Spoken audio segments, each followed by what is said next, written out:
Good morning, everyone. Welcome to FPC Radio Live. It's Friday, April the 8th. Yeah, we're kind of flying through this month already. Well, not really. It's only a week into it, but sooner or later it's going to be May. We're going to have to suffer through those terrible Justin Timberlake jokes, and trust me, this is the first time I thought about it. It just popped into my head, and I just can't deal with it. But at the end of this month is also the NFL draft. So we are just a few weeks away, from the time at which the NFL is going to blow up again, John. And who knows? Maybe we're going to get another trade, maybe a big blockbuster trade between now and then, because, as we've gotten used to, Deebo Samuel is not happy right now with the 49ers. You know how I know that? Because he did that, the classic passive-aggressive, remove all indications of said team from social media profile. And, I wonder if this is just a prerequisite to an eventual trade, which would be somewhat stunning considering how good I think Deebo Samuel is and how important he is to that 49ers team.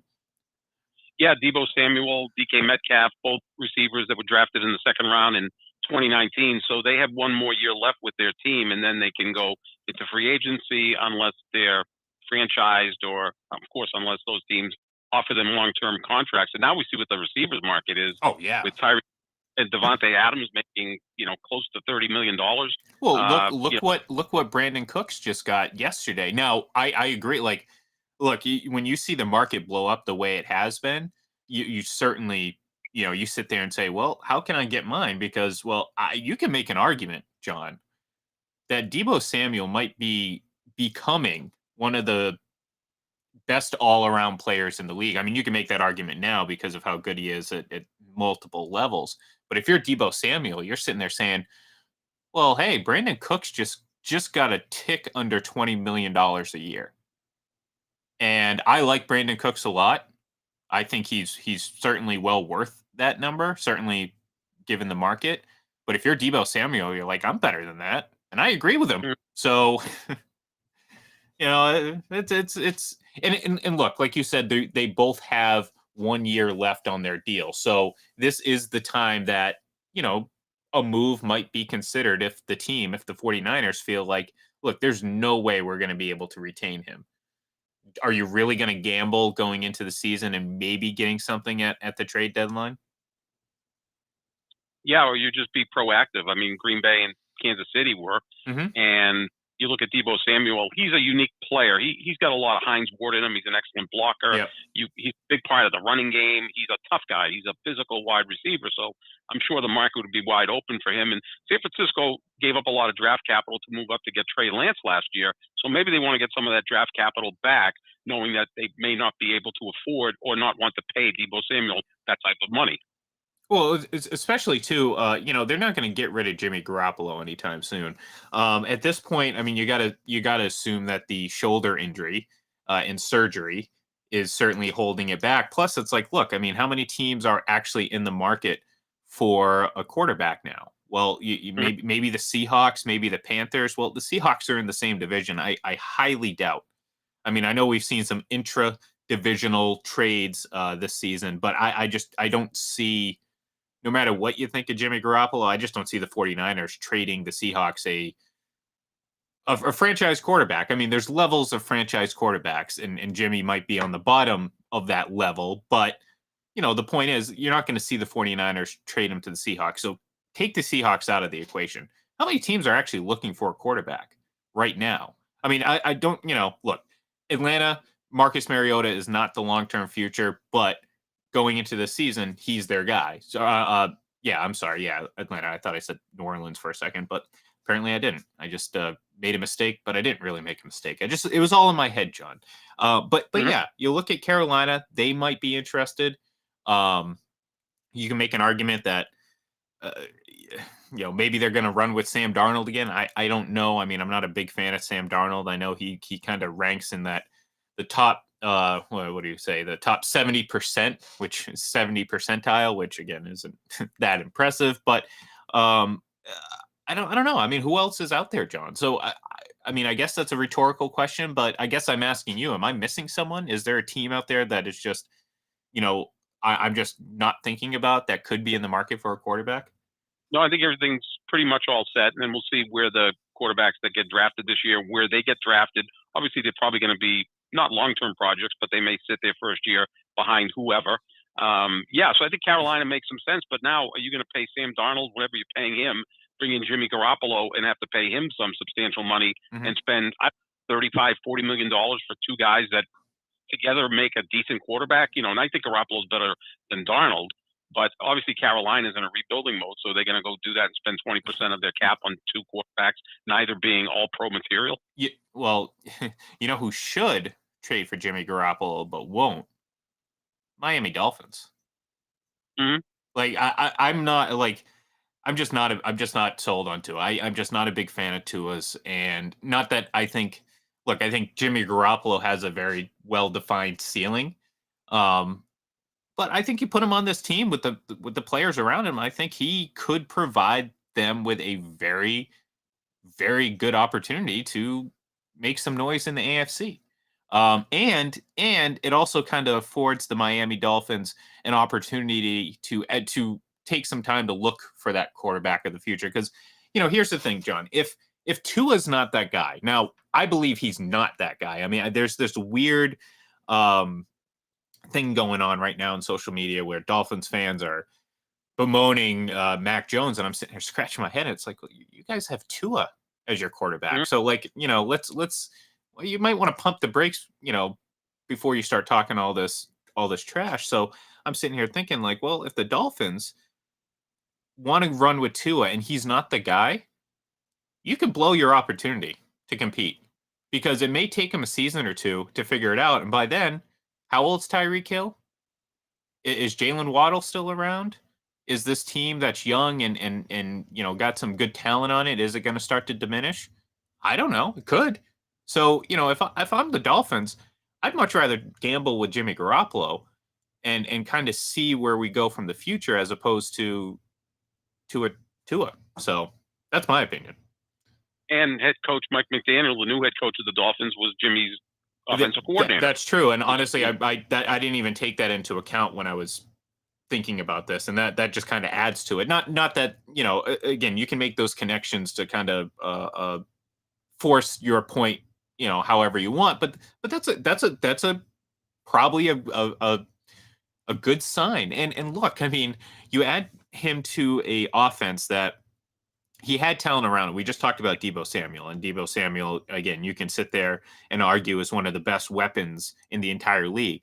Well, you want to know who probably is the best weapon, quote unquote? Probably Tyreek Hill.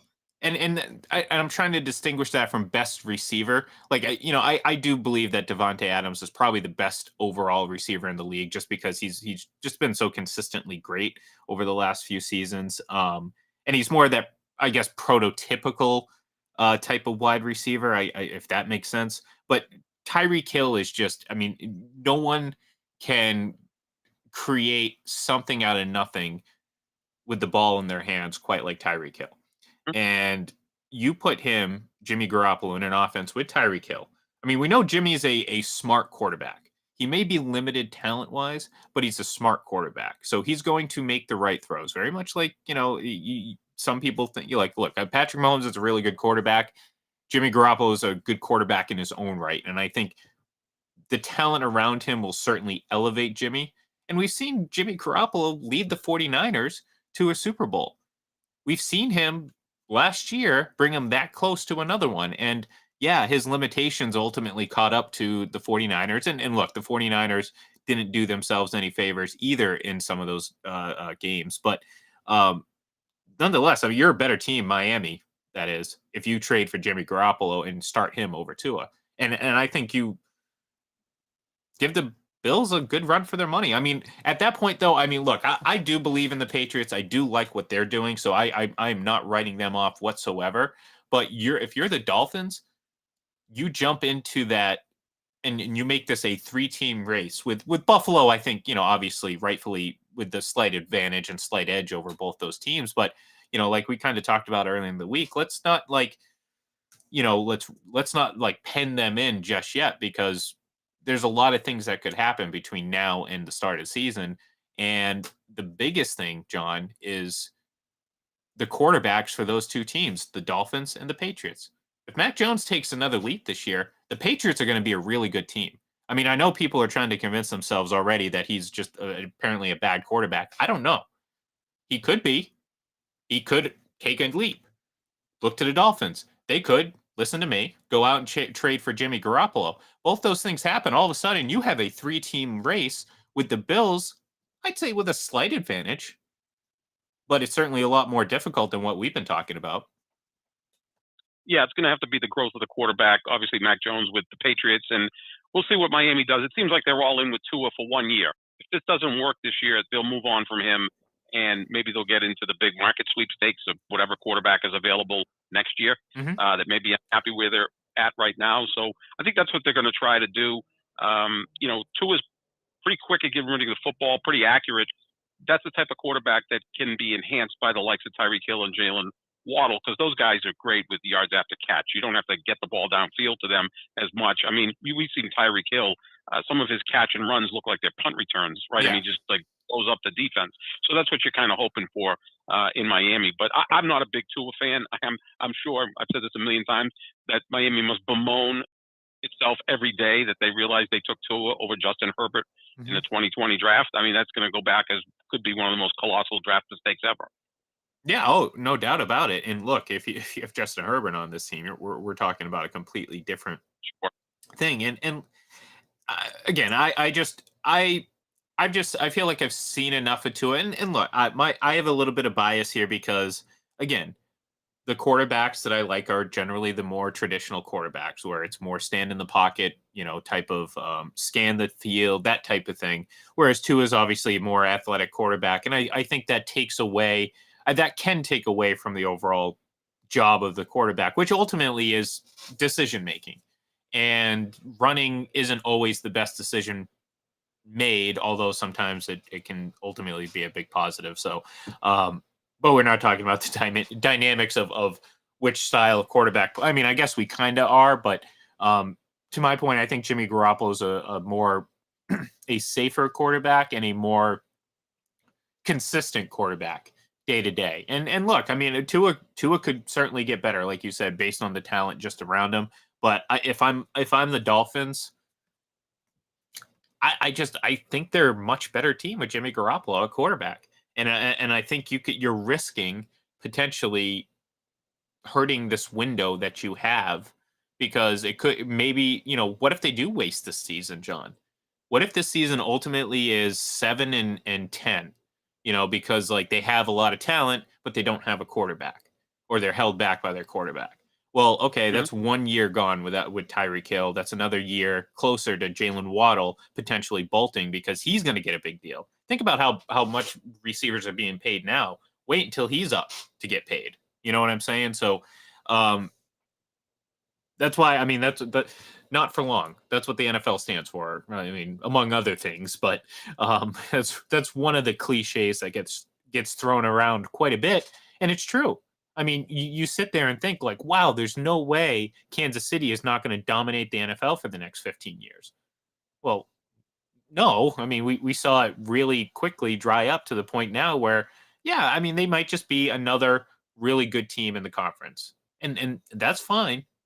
But it's a far cry from running the conference for a decade plus. I mean, it just doesn't happen. So Miami, I think if they're smart. I don't know if they are. I mean, their owner apparently tried to pay for them to lose games.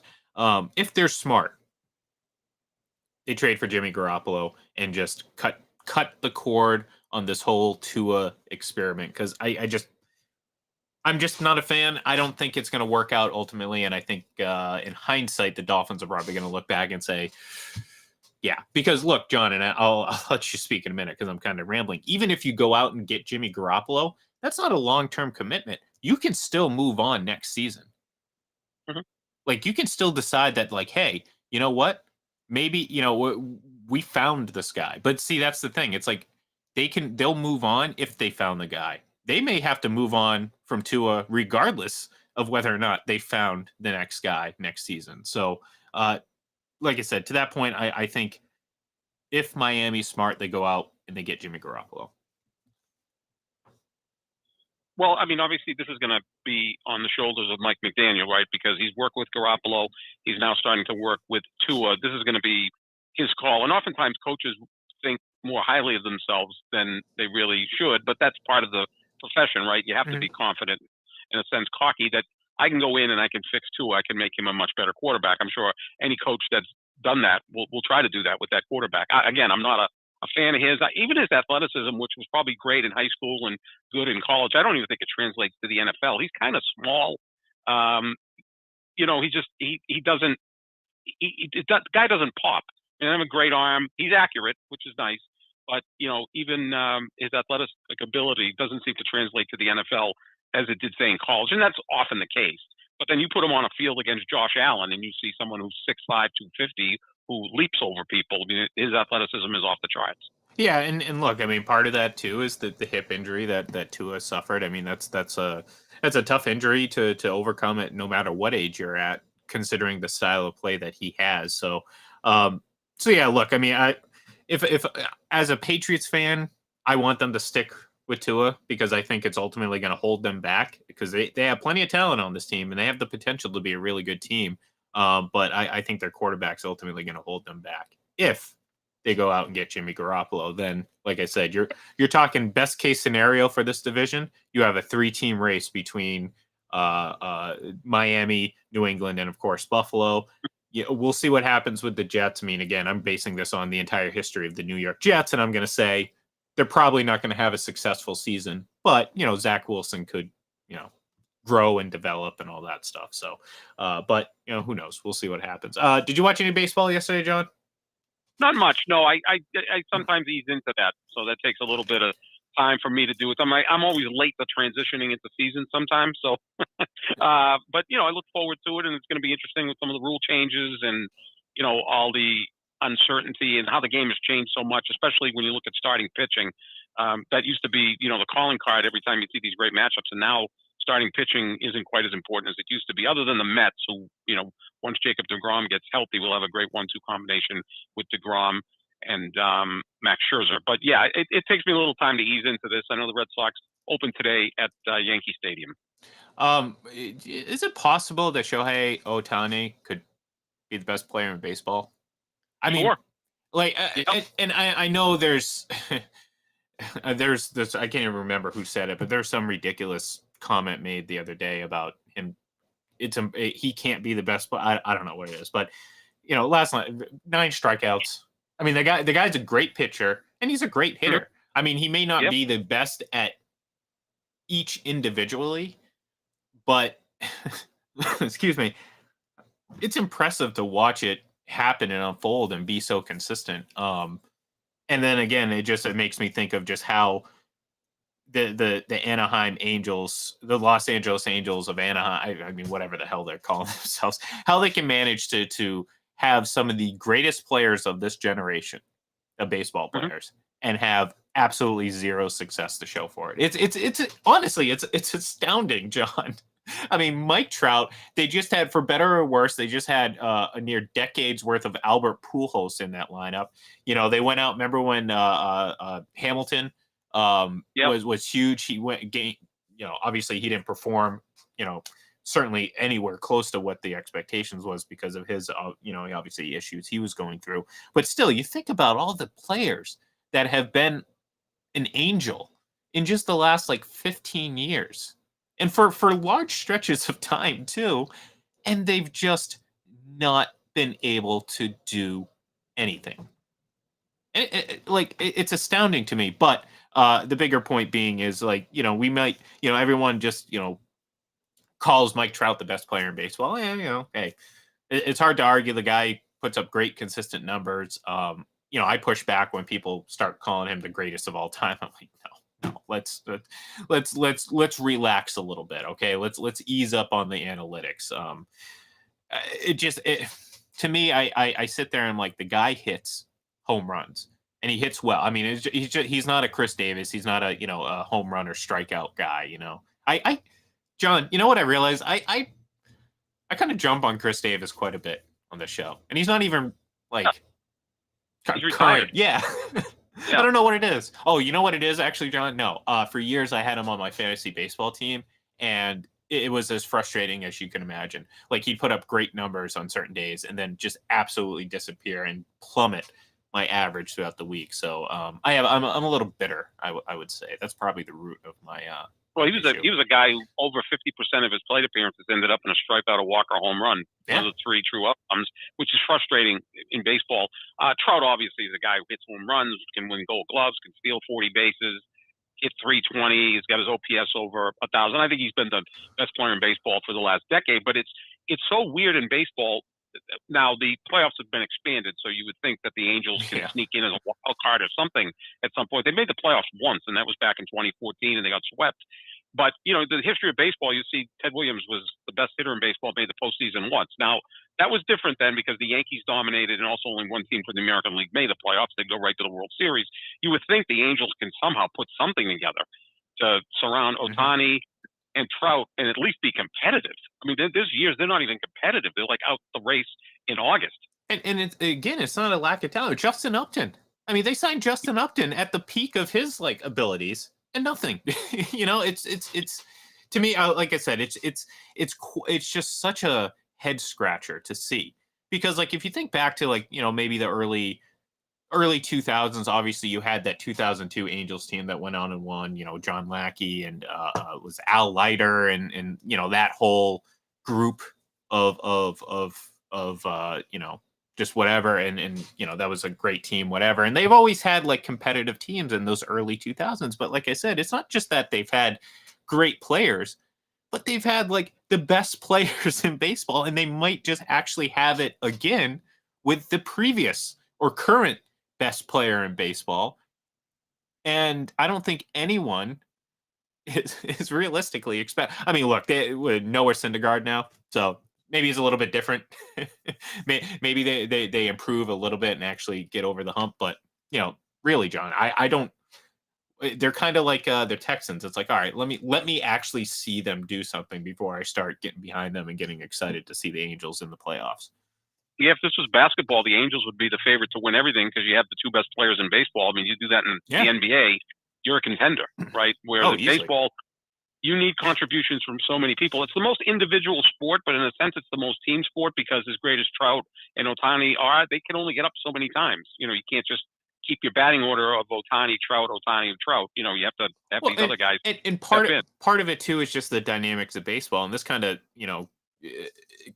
I can relate a little bit back to our overtime conversation because one of the things that was brought up, one of the responses brought up to my point about overtime was like, well, look at what look at what baseball does. Well, baseball, you can't, like, Mike Trout cannot win a game in the top of an inning by making a catch. Nope. He can impact, but that ultimately could mean absolutely nothing. Like, he can make the greatest catch in center field or wherever. He can run across the entire outfield, make a catch leaping into the stands, and it could ultimately mean squat because that could be the first out, and then from that point on, they could tack on 9 runs, and you wouldn't even remember that play. And to that point, you also cannot, make that play, like I said, and this was kind of going back to the whole overtime. Like, you cannot make, like, if he made that degree of difficulty play or this impossible play, that game-changing play, and all of a sudden the script flipped and the Angels were now, up at bat with a guy in scoring position, sort of like if a team in overtime gets an interception, John, and it's in that offensive territory, all of a sudden your offense is set up brilliantly because you're 20 yards from the end zone. Like, that doesn't happen in baseball. So like Mike Trout's best ability, might be his defense, as crazy as it sounds, but it really could have little to no effect on the actual game, which is, again, why you can have two of the best players in baseball and still be out of the race by July. Yeah, I mean, just the way the game is structured, it's one thing to have a lineup where you have 2 brilliant hitters, but if you have 7 other hitters that really can't contribute, those guys are going to get pitched around and it's going to get frustrating and that offense isn't going to be productive. You want to try to have some lineup where you have some contributors, hitting 6th or 7th. I mean, it's even difficult to really construct an everyday lineup that's solid throughout because of the cost. I mean, the Dodgers are coming close to that. Their lineup is pretty secure top to bottom, but one of their best players, Cody Bellinger, hit 160 last year. He's been in a year and a half long slump, so I got to see if he can break out of it. But yeah, there's only so much a baseball player can do because you get 4 or 5 at bats, and there's times you can only do so much defensively. I mean, if the ball's not hit to you, then what exactly are you going to do? So that's what makes baseball so frustrating compared to other sports, right? I mean, if you're going to go watch a basketball game, you're going to see Durant and Giannis and LeBron and do all these great things. If you go see Brady and Rogers and all the great quarterbacks, they're going to throw the ball 35 times. They're going to impact the game. Baseball, it's like, yeah, Mike Trout was out there. He's the best player in baseball, but he went 1 for 5 with a single in the 4th inning that meant nothing, and he made 2 decent plays in the outfield, and that's it. Well, it's kind of like, if you're going to games and stuff too, it's like, I went to a lot of games in those early 2000s Red Sox games or whatever, and 6, 7, 8 games a year, which was awesome. But I always felt like, and I love the guy, but I felt like I always got Tim Wakefield pitching, and it's like no matter what, like it was ridiculous. I mean, like, and look, I wanted to go see Josh Beckett. I wanted to see Kurt Schilling. You know what I mean? I wanted to see those guys, and it was always Tim Wakefield.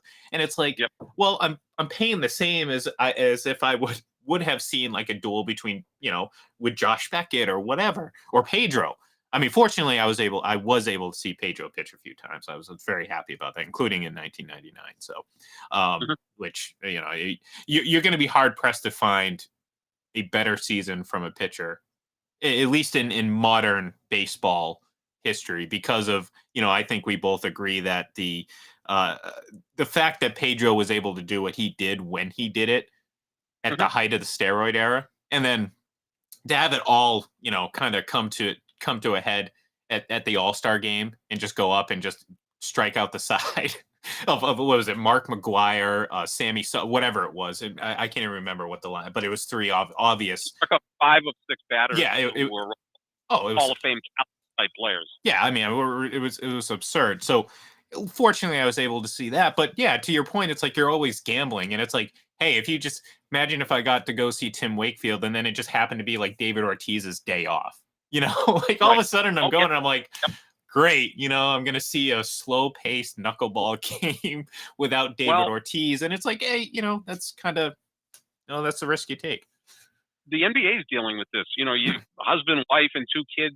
It's $1,000 for the ticket, travel, and you go to the game, and LeBron James isn't playing that night. You got tickets specifically to see the Lakers, or you got tickets to specifically see Brooklyn. This is going to have to be addressed in the next CBA. I was just going to say, losing so much interest in the regular season to the point where, the playoffs start next week, and now we'll get interested. But the regular season, when the best players are playing 55, maybe 60 games, that hurts. Well, I don't sound like a curmudgeon, but when you went in to see the Celtics play in the 80s, Bird, McHale, Parrish, DJ, they were all going to be there. Well, and that look, I agree with you. I think there has to be some sort of solution, whether it's a monetary scale when it comes to teams and their consumers, because look, I mean, to your point about I think basketball is the biggest issue, because the game in terms of number of players are so much smaller than every other sport. Even hockey, like even hockey, same number of players on the playing surface, on the ice in this case, as basketball, but think about the benches. Right. I mean, in basketball, you have 12 guys. Hockey, you have 15 forwards, you have 6 defensemen, and 2 goalies. So, like, the teams are larger. So, like, and again, in basketball, it's so star driven. So, like, if you're buying tickets and say it's the Lakers, well, guess what? You're buying tickets so you can see LeBron James. And if maybe it's the only game you go to all season, okay? And sometimes that's the case, because these games get really expensive. So you go through that process, you buy these tickets, you wait for weeks, months, whatever, and you show up and, he's tired, so he gets a day off. And okay, there's obviously, he's an older player, that makes a little bit sense, but kind of to your point, like, we've just kind of accepted that as a norm, and it's kind of pushed the limit. We're not just talking about a game here or there. We're talking about large chunks of the season when you mash them all together and look at the big picture. And that's a problem because, if I'm a consumer, I'm not happy if I paid this money expecting to see LeBron James and he's not playing because he has a quote unquote day off. Like, sorry, like this isn't me, not Yeah, realizing that the athletes are human. Like, I get that, but there's a reasonable expectation, and to my knowledge, to what I understand, I don't think teams could care less about making that up to the consumer. It's just like, well, too bad, you know. So I agree with you. I think to some capacity there has to be some sort of solution to that moving forward. yeah. I mean, you would see this obviously, not as much in other sports, but in basketball, when you look at this, the player, I get this load management, all of those things, but if I'm going to a play and Daniel Day-Lewis is starring as Hamlet, and I show up to the play that evening, and it's some other actor, I'm looking for a refund. I'm disappointed that you did not use the Bette Midler and Rochelle example. Exactly, right. If I Right. went to go see Rochelle the musical, a story from one girl's journey from Milan to Minsk, erotic journey, mind you. I would expect to go see Rochelle, not the oversensitive understudy that Jerry was dating. Mhm. So yeah, go ahead. Sorry, I couldn't help but No, input Seinfeld. it is. And I think it also hurts baseball that the big matchups in baseball have always been like the pitchers duels. Yep. Clemens against Dave Stewart. Smoltz against somebody in the National League. Just these great pitching matchups. I mean, for old people, it was Marichal and Gibson in the National League when the Giants and Cardinals would meet. You'd see them meet 3 or 4 times a year, and people would be pumped up for that. When do you see that anymore? Because the starters come out after 3 innings. There's openers, not starters, and even the best starters, whether it be DeGrom or Scherzer, they're pulled in the 6th inning often, and it's a 2-2 game at that point. It comes down to bullpens made up of kind of unknown people. Well, and we actually remember this conversation. We actually had somewhat recently over the last couple months. It was obviously, I agree that a lot of the big headline matchups were always pitchers versus pitchers, but we're lacking that star element. Whereas, like, it used to be about players too. Like, I mean, you think about and this was the premise of the conversation that we had, was about the characters in baseball, the people involved that add to the drama, that add to the interest. Just look at those Yankees Red Sox, again, games. I'm talking about, again, arguably the best rivalry, certainly at that time. It's obviously kind of tapered off a little bit, as it does. It ebbs and flows, when both teams are competitive, and sometimes even when they're not, it can be better. But at that time, it was the peak rivalry in Major League Baseball. And you had guys, like I said, David Ortiz, Manny Ramirez, Johnny Damon playing both sides. You had Jason Giambi, obviously Alex Rodriguez, Derek G. Those guys, that's a matchup. You put those, faces on a graphic, you look like you're having like a fatal 4-way WrestleMania, type thing. Like, that's marketable. You don't really have that. I mean, I think we mentioned him, Manny Machado. Is he the guy that, like, gets under people's skin? You know what I mean? Like, is that him? Because I feel like that's kind of lame when it's compared to some of the other guys. Like, I can name like 4 or 5 guys on those Yankees teams alone, and vice versa. Even on the Red Sox, thinking outside the box and not as a Red Sox fan and trying to see it from, a different perspective. I can point to, like, half a dozen players on those 2 teams that are more love to hate than Manny Machado. You know what I mean? And, like, I feel like, who else kind of draws the ire of people in the, Jose Altuve, you know what I mean? Like, is he a guy that, like, gets under your skin? I mean, no one cares that the Astros cheated. Like, no one cares. Like, Right. No one cares. So, they're not even hated. So it's like, where is that? We don't have that in baseball right now.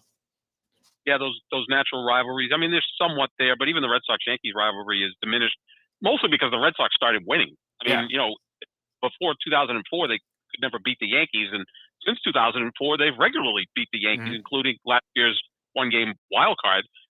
So now it's like you don't feel like you're owned by the Yankees. If anything, you think you have the advantage over them, not historically, but certainly in this, century. But yeah, it's just the characters aren't the same. Ortiz was a character, and A-Rod was a character, and Jeter was, the face of the Yankees, and you either loved or hated him. And now you just don't have that. You just have a lot of very bland personalities. I mean, if Manny Machado was the guy that everybody likes to hate, he's playing in San Diego. Yeah. Like, well, when do we exactly watch him either? Yeah, exactly. And like, like, I mean, Aaron Judge. Like, I mean, do you hate Aaron Judge? No, I mean, He's likable. well, especially, well, I don't know if I necessarily like him, but it's funny because it's like the only picture I ever think of is just him in a Red Sox t-shirt, like when he was younger. And it's like, I don't look at him like I look at Jeremy. Like if I saw like Jeremy or Jason Giambi, like he had that scowl, he had that like, he would be mean mugging you the whole time. And it's like, you hated Jason Giambi. I mean, he was good. He was on steroids, much like many of the other players involved in that rivalry on both teams. I'm not just picking on sides here. But there was that element that's just, again, is just absent from baseball. And I don't know where you get that, because I think baseball is a sport that kind of needs that. It needs that. I don't want to call it manufactured drama, but there's an element of drama within the players that are involved that needs to be there, whether that's specific players or through the players, the intensity of the historical rivalry, again, because that's an element where it's like, just when the teams meet, it's like, oh, this is great, kind of like, oh, Red Sox excuse me, Red Sox Yankees, oh, that's great, but then you think, okay, well, I mean, are they going to be doing jersey swaps after the game, or you know what I mean? Who gets under your skin? Who makes you hate that team? I mean, it's like, yeah, you hate the Yankees, but I hate the Yankees because, well, I grew up in Massachusetts, so I'm supposed to hate the Yankees. But now it's like, kind of to your point, it's like they're kind of a joke in a way. Not like, haha, they're bad. I mean, they're going to be a pretty good team this year, I think, but we say that every single year, and they always seem to underperform. That's their role now for the last almost 20 years, really since 2003. That walk-off home run, that was kind of the end of that Yankees dominance. Yeah, they won the World Series, but even then, I mean, that was what, 13 years ago now. Like, yeah, it's won one World Series. It's Aaron Boone's walk-off home run. They lost to Florida, which was a surprise in that World Series, and then they blew a 3-0 lead to the Red Sox. And again, they've been to one World Series since, and they won it over Philadelphia back in 2009. Yeah, so they're not the evil empire that they used to be. And again, a lot of the players share agents, they're friends. It's a little bit different. I mean, you go back to the time, again, I'm older. I'm going to be 59 years old in a few weeks, but Thurman Munson and Carlton Fisk hated each other. Yeah, absolutely despised each other. There were brawls before the game. Rico Petrocelli one time was on the trainer's table, came flying out of there to get involved in a melee before a game. Yeah. Like, when does that happen? It doesn't. That's the way the rivalry was. Because again, the players weren't making the money they make now. They weren't all friends. They were drafted and developed by these teams. So, you felt like you were a Red Sox or a Yankee, so you were just taught to hate the opposition. And that stayed through your entire career. And look, and I'm not necessarily advocating for like fights and like, you don't need that to make it intense, but again, I'm trying to think of some intense, rivalry that grabs the, because that's the thing too. It's like, you may be able to point to regional rivalries but yeah, again, that doesn't appeal to the masses, which again is what you need for baseball to jump and grow. Whereas football, it's like, you can sit there and say, oh wow, look at this AFC West matchup on Monday Night Football, and you can convince yourself, even the two worst teams in that division, that it's going to be an interesting game.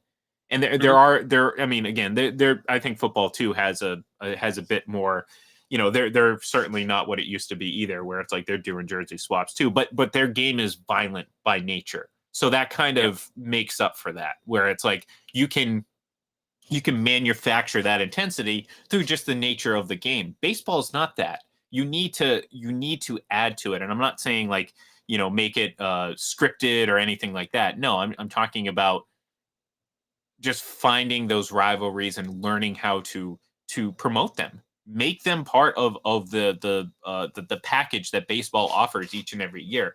Who are these, who are these players? Let's I don't know.